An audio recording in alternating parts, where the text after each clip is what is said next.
Like, if I'm semaglutiting myself on the daily, but I'm still eating like 2 to 7 pieces of pizza for lunch, and I'm just gobbling down sugar drinks, and I refuse to exercise in any way, I have a feeling it's not going to have the accomplished effect. I think that lifestyle change is pretty important to this situation. Those lifestyle changes, they're important. That's all I'm saying. Welcome back to Privy. Privy is a podcast about bathrooms, recorded from my home bathroom. I'm your host, Hunter Hoover, and I love bathrooms. Welcome back, everyone. Thank you so much for being here. Thank you for joining us as we're closing out February. February is a short month, and it's a challenging month. There's a lot of frustration. There's a lot of, I think, unexpected surprises in February. You know, I think there's a lot of folks that come towards the end of the year. They're gonna have a lot of extra stuff going on. And you know, and February is one of those months where sometimes that type of stuff happens. You know, I want to note here at the top of the show, I have a coworker at the high school I work at who has told me, he's told me on a number of occasions, he's like, hey, I got some pretty sweet bathroom stories. Like, I used to work as this, worker, worked with kids. I've got some stories to tell.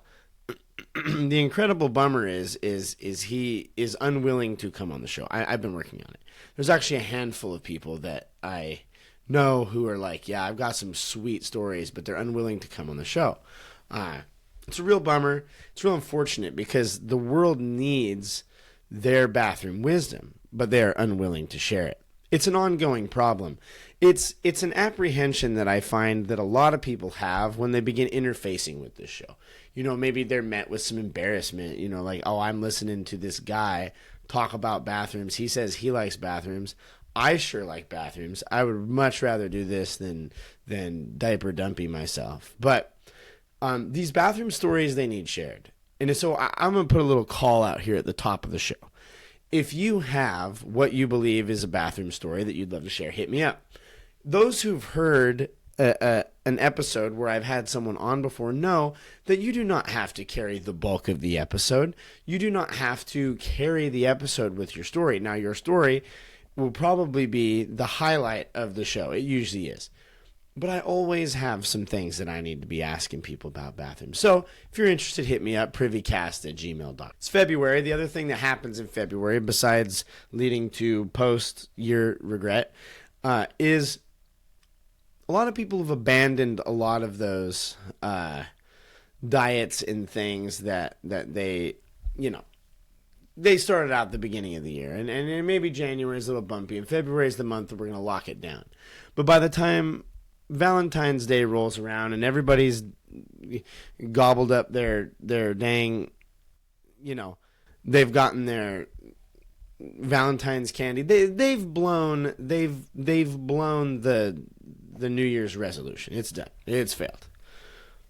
And so while these New Year's resolutions and health fads are all but totally cast by the wayside by this point in the year, there's another fad that seems to be a little more prominent than I think it needs to be. And before we jump into this fad, and specifically how this fad affects our bathrooming, we need to do a little history lesson in Privycast style. In 1902, British physiologist William Bayliss and Ernest Starling, those are some very British names, by the way, I might add, they discovered a chemical, a compound in our bodies called secretin. It's the first hormone which they discovered helps regulate pancreatic secretions. This discovery marked the beginning of research into gastrointestinal hormones and their role in the metabolic process. In other words, they started to learn about how the very yummy drippy juices that our internal organs produce help break down the food and metabolize the food that we eat. Just an FYI, in today's episode, we're going to say the word secretion a lot. So if the word secretion is a word that bothers you, I'm sorry, but we're going to say secretion a lot this episode. It's an unfortunate byproduct of us talking about these things, but what's a guy to do? Secretion. The idea of incretins were more of a concept. The term incretin or incretin was introduced to describe gut-derived factors that enhance insulin secretion in response to oral glucose. So you eat the yummy sugar glucose, yum yum yum yum yum yum yum yum yum yum, and then your gut, this incretin is this thing that helps enhance insulin secretion in order to respond to that intake of glucose. So like, you eat a big fat brownie, you eat a big sloppy wet brownie, big old sloppy guy. And they're like, he's going to have more incretins due to the brownie. However, the specific hormones responsible weren't immediately identified. Like this, it wasn't like, hey, this is the one-to-one of what's going on here. It seems incretin is tied specifically to the glucose you eat, and as a result is related to the digestive systems in our bodies. Here on Privy, we're a big fan of digestion. I had a big old fancy meatball sub with fancy ham on it this evening. It's very delicious. And I'm going to learn a little bit about digestion here in the coming hours, I'll tell you what. But the incretin phenomenon was used to describe this observation. Researchers labeled this in the 1960s and 70s and came to believe that oral glucose intake stimulates a stronger insulin response compared to intravenous glucose. So, in other words, like if you eat something that is high in sugar, it causes a greater response than if you just straight up inject the sugar straight into the good old SS bloodstream right there and get it right on in. This phenomenon that when you eat it, it produces a greater insulin response became known as the incretin effect. But the hormones responsible for this phenomenon were not really perceived or that well known or could not be identified. It took them a bit. But by 1971, they pinned down what was causing this thing. An incretin hormone was discovered known as GIP, that is gastric inhibitory polypeptide. This gastric inhibitory polypeptide was identified as an incretin hormone. However, GIP's effectiveness was limited in individuals with type 2 diabetes. So, people with type 2 diabetes, that GIP, they had the GIP. You know what I'm saying? The GIP was really gipping on. And so that caused these scientists to wonder, why do people with this specific type of diabetes, type 2 diabetes, have this gastric inhibitory polypeptide? And why are they so limited in it? Like, why does their body not seem to produce or not seem to have the same reaction in the face of glucose as others? In the 1980s, advances in molecular biology revealed that there was actually a gene that had some things to do with these matters. The proglucagon gene in the pancreas produces multiple peptides, including glucagon. Researchers found that in the intestines, the same gene produces different peptides, GLP-1 and GLP-2. Now, I will notice this is different than GIP. We've been talking about GIP. This is GLP. And these two, GLP-1 and GLP-2, are responsible for helping break down sugars in the body. In 1985, they isolated GLP-2 when a team led by Dr. Joel Haberner,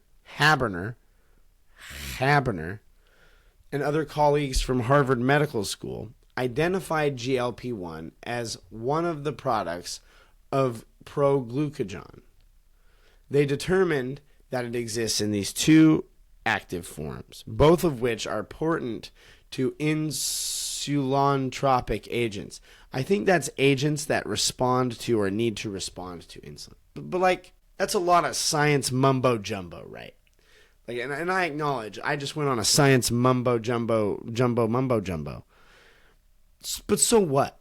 What does this bad boy do exactly? Like, what is this thing? I mean, we got like medical history lesson and a chemistry lesson all wrapped up in the first 10 minutes of this episode, and you've barely even talked about the bathroom. We weren't trying to be doctors here. What's this got to do with anything? So, the scientists found that GLP-1 could stimulate glucose-dependent insulin release from pancreatic beta cells, a key function in maintaining blood glucose levels. GLP-1 delays gastric emptying, which usually results in you taking a poo and acts on the brain to promote satiety and reduce appetite.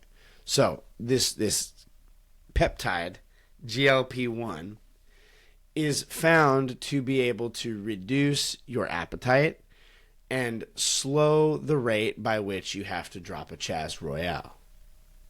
Could be helpful. Seems unhelpful to me. If I'm irregular, it's like I'm a pretty regular guy. I stay pretty regular. I'm not going to lie about it. If I get off on my Chaz schedule, I know it. Like, I know it.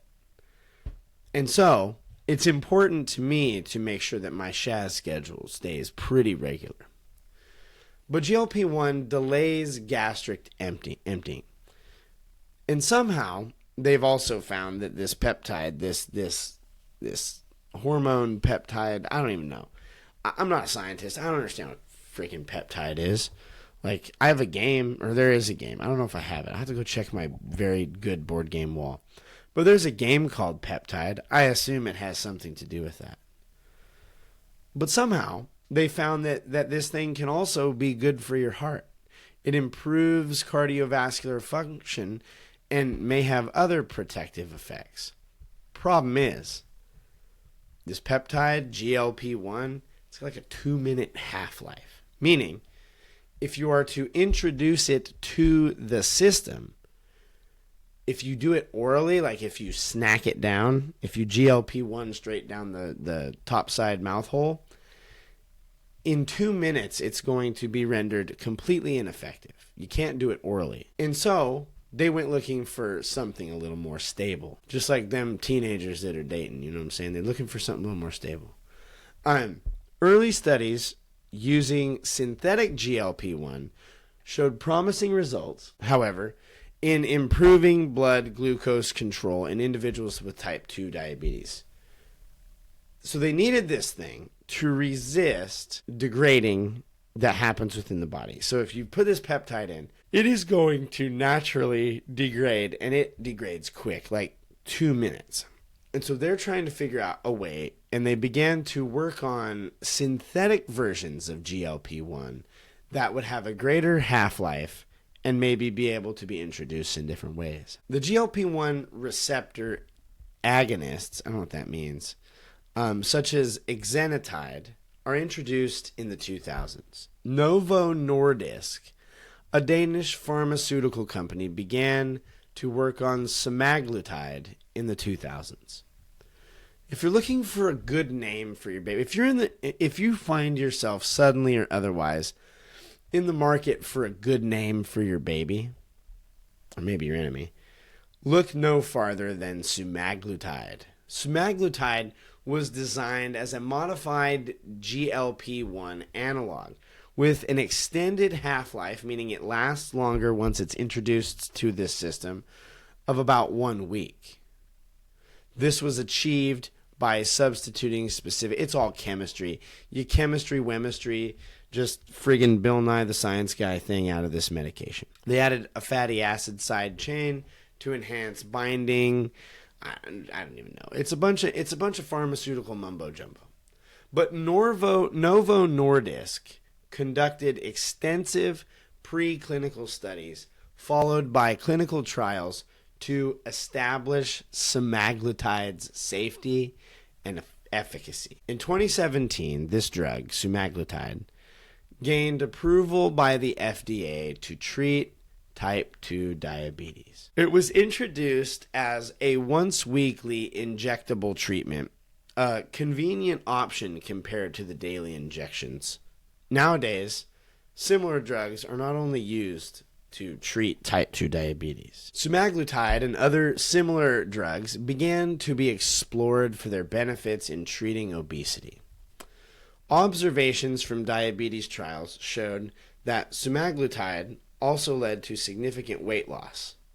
Novo Nordisk initiated trials to study higher doses of semaglutide in treating obesity. So, you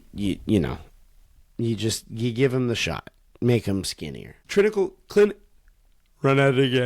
trials for obesity began in 2021, where they showed they can lower body weight when paired with lifestyle changes. That lifestyle changes seems to be pretty important. Like, if I'm semaglutiding myself on the daily, but I'm still eating like 2 to 7 pieces of pizza for lunch, and I'm just gobbling down sugar drinks, and I refuse to exercise in any way, I have a feeling it's not going to have the accomplished effect.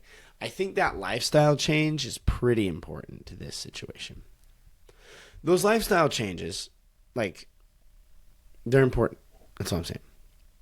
But the drug gained approval, semaglutide and others, it gained approval for weight loss in 2021 under the brand name Wegovy for chronic weight management in adults with obesity or overweight and at least one weight-related condition, such as hypertension or dyslipidemia. I don't know. In other words, if they deemed that a person is big enough to where they're going to have health complications either now or down the line, they would prescribe them Wegovy. It is a fat loss drug, a weight loss drug. Sorry, I can't use weight loss. But another similar drug, Ozempic, took on the role of the diabetes management, while Wegovy was more the weight loss drug. These are still injections, and researchers are exploring oral formulations, already approved as Rybelsus, and investigating semaglutide for other potential indications, such as non-alcoholics. They can't say that word. Don't know it. But Ozempic, semaglutide, gained a significant popularity in the last few years as a weight loss drug due to its remarkable effectiveness, its mechanism of action, and the growing demand for safe and effective treatments for obesity. Apparently, exercise, dieting, and self-control just won't cut it. Here are the primary reasons for Ozempic's popularity. First of all, Ozempic had exceptional weight loss results, and it could also treat diabetes, which is this type 2 diabetes is often a condition that they see that runs like side by side with obesity. This was also related to a new view of obesity as being a, quote, medical condition. Now, I'm going to say something. I'm not a skinny person. I'm full-bodied, as the kids say. I'm a size 2X. I understand the level of fat kid I have achieved.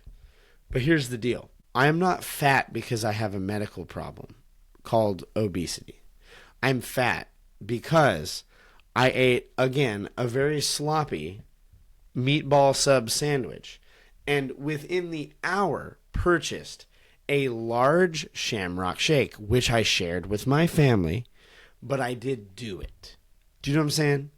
Like, I'm not blaming a medical condition for the fact that I like Oreos. I'm not blaming a medical condition for the fact that video games are more fun than exercising. It's just true. And so, it has nothing to do with me thoroughly enjoying pizza and ice cream. It's a medical problem. That's pretty much what these people are trying to say. But Ozempic also got a lot of press, even though there were alternatives out there. social media and other celebrity endorsements really drove Ozempic's popularity way up. Another reason that people point to Ozempic's popularity was the global pandemic. This thing called the novel coronavirus, an echo chamber in which men and women, but kind of like men, decided to really hunker down and start podcasts. It's just weird. It's a weird phenomenon. It's weird.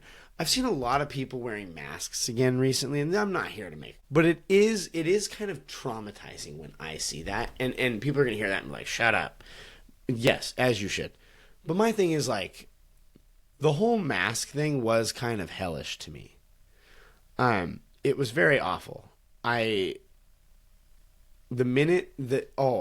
remember the day that they lifted the mask mandate, and I was like, "You'll never be able to put it back on. You got me, fooled me once. Shame on me, or shame on you, or whatever. And you're not gonna fool me twice on this." It's just an unbearably awful experience. But here we are. We must soldier forth.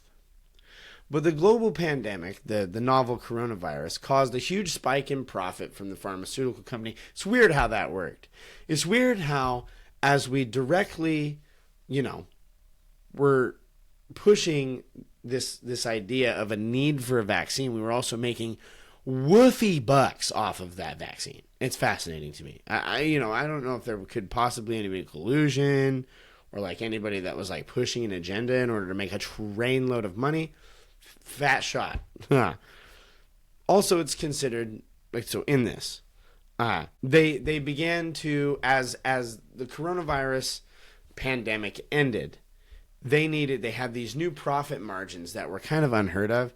And they're like, how do we meet these profit margins? How do we meet these profit expectations again? And so they began to push Ozempic as a fat loss, weight loss drug in order to drive up some sales, some profit margins on these companies, pharmaceutical. Also, because the procedure and the use of this medication can be considered medical, a lot of it is covered by insurance. As we discussed, Ozempic and other similar drugs take a significant role in your bathrooming. They come up a lot there. They're going to affect you when you get in the zone. It should be noted, if you're looking to Ozempic for weight loss or blood sugar regulation, and you're concerned about the bathroom, you should be aware of a number of things.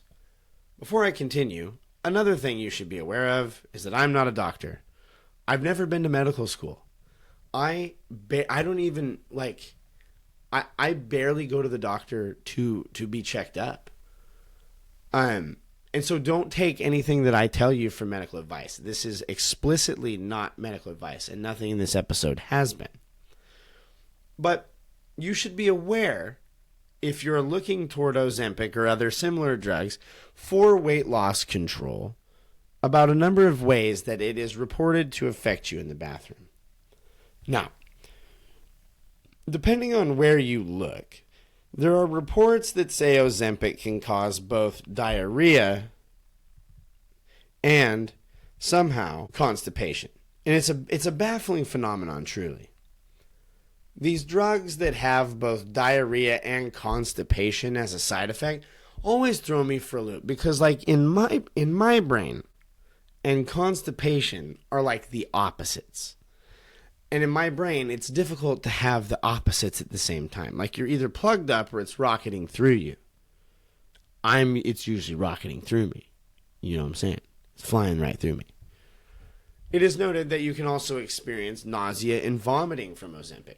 Those two are a no-fly for me. If a medication is non-necessary, if it is to treat something that I don't need to be treated and it causes nausea and vomiting, I don't know about that. I might be a hard skip on it. That's just me. So about 8%, it says, of people who have taken Ozempic experience diarrhea. And there's a number of sources that say that if you avoid fat-rich foods and sugary drinks, it can help keep the diarrhea down. And that's because it's just passing that stuff through. It's not trying to break it down. It's just moving it along the way. In some cases, it can be severe enough diarrhea that you elect to stop taking the medication. That is reported to be a thing that happens. Some people, the squirts get so bad that they're like, I'm done. I'm done Ozempicing myself.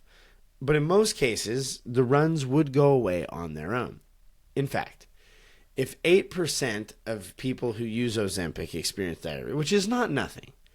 I mean, imagine if you went to McDonald's and they gave you a bag of food and they said, hi, 8% of our food is going to give you flaming, raging diarrhea. Would you do it? Would you still eat it? I know I would. I would eat who have decided they're not. But if 8% of this population experience diarrhea, GoodRx reports that 4% of those quit taking the medication due to rigorous diarrhea. And I want to know, like, that's actually a lot. Like 4% of people are like, the diarrhea has overcome me so much. The wild spray is more than I can handle. Usually, the diarrhea will last for 3 days to a week. As your body adjusts, you'll likely be experiencing diarrhea. Ozempic does this because it changes the way your body absorbs nutrients and impacts how quickly things move down the digestive tract. What's even more wild is on Ozempic, many people experience, again, both diarrhea and constipation at the same time. When this happens, it can result in something fun, a phrase which is haunting to me, and we all hoped to never have to face, a phrase called overflow diarrhea. Help us, Father, for we have strayed far from you. Overflow diarrhea, dear Lord, just help us. And if the idea of overflow diarrhea isn't scary enough in these cases, the overflow diarrhea is happening in what could possibly be the worst place for overflow diarrhea to happen, inside of your body, in your colon and digestive tract. What happens is you get constipated and the poo sets up and it's like, it just hardens right there inside. You're just smashed, just doink, just really clogged up the pen down in there. Then, as the Ozempic makes the diarrhea run wild, it runs into the poop plug mid-tract, mid-system, and it begins, because it cannot pass through, it begins to eke out the edges of the turd log that is still in the system. That's so fun. Just a seepy turd log. Other reports state that it affects urination, but the correlation is not as strong to speak to whether this is directly related to the use of Ozempic. And all of these things beg the question. The rapid fat loss, the way it affects your bathrooming, the trouble with constipation and diarrhea, all of these things ask, is it safe? And the answer is, sort of. Ozempic and other similar drugs are FDA approved for type 2 diabetes. And so as of the point of this record, it's not technically approved as a weight loss drug. Now, often it will still be used as a weight loss drug, and they'll say, well, we're treating pre-type 2 diabetes by doing this. Weight loss is a side effect of Ozempic and cocaine, so there's that. It's not recommended for weight loss, but I'm not a doctor, and this isn't medical advice, so talk to your doctor. If you want to shed some pounds quick, I guess you could stab yourself in the tummy with Ozempic. I mean, it seems like it would work. It's worked for lots of people. Talk to your doctor. In treating type 2 diabetes, which can develop into life-altering or problematic changes, it has side effects, which include the possibilities of developing thyroid tumors and causing pancreatitis. My mom had pancreatitis when I was in school, and I remember that experience being pretty awful for her. Like, pretty awful. It's not a miracle shot that's going to make you skinny, but it will. Except for it comes with some side effects and possible ongoing problems for the person who uses it. I'm fat. Hello. It's me. The diary of a chunky kid. And as a bigger guy, I'm convinced that the path forward is found not in Ozempic and taking these tummy injections and trying to lose weight via a medication, but that the path forward comes through, for lack of a better way of saying it, trying to eat better, eat smarter, and working harder. It's the best path forward for losing weight. But if you want to tummy jab yourself with some Ozempic and get strange leaky gut constipation diarrhea, you just go right ahead. And tell me your experience. Privycast@gmail.com. This will bring us to the end of another episode of Privy. Thank you so much for being here. Thank you for joining us. Thank you for listening. I know I say this. Share the show on social media. You don't have to be this episode. Go find maybe the most interesting looking episode. Maybe your favorite episode. I know I have some of my favorites. But go find one that you think and share it out to your social media. Share it with a friend. Tag the show. Do what you need to do. Get the word out there about this thing. Do you know what I'm saying? You can follow the show at Privycast. You can follow me. I'm at Al7. Leave the show a rating and review, and encourage others to do so. For every rating and review you leave, we donate $1 to the Wounded Warriors program, reminding you to keep pooping in the free world. That free world was not always free. And some money to Living Water International as a reminder that we need to pursue cleaner water for all. Not everyone has it, and everyone should have it. As always, send us an email, privycast@gmail.com. Thanks to Kevin and Podington for the use of your music this week. You can check out the links to their stuff in the ding-dong below. This brings us to the end of another episode of Privy. Oh, by the way, if you're looking to start a podcast, there's going to be a link down below. It is an affiliate link to my podcast distributor of choice, Podbean. I've been using Podbean since this show came out, and I like it. And I like it so much that I signed up to tell you guys that if you want to make a podcast, you should join Podbean. It's pretty great. If you're thinking about doing a podcast, use the link down below. It just helps them know that we're doing this and that we like Podbean. It's a good program, so check that out. Thanks for being here on another episode of Privy. Keep pooping in the free world. Own your stank. And now, as always, don't forget to flush.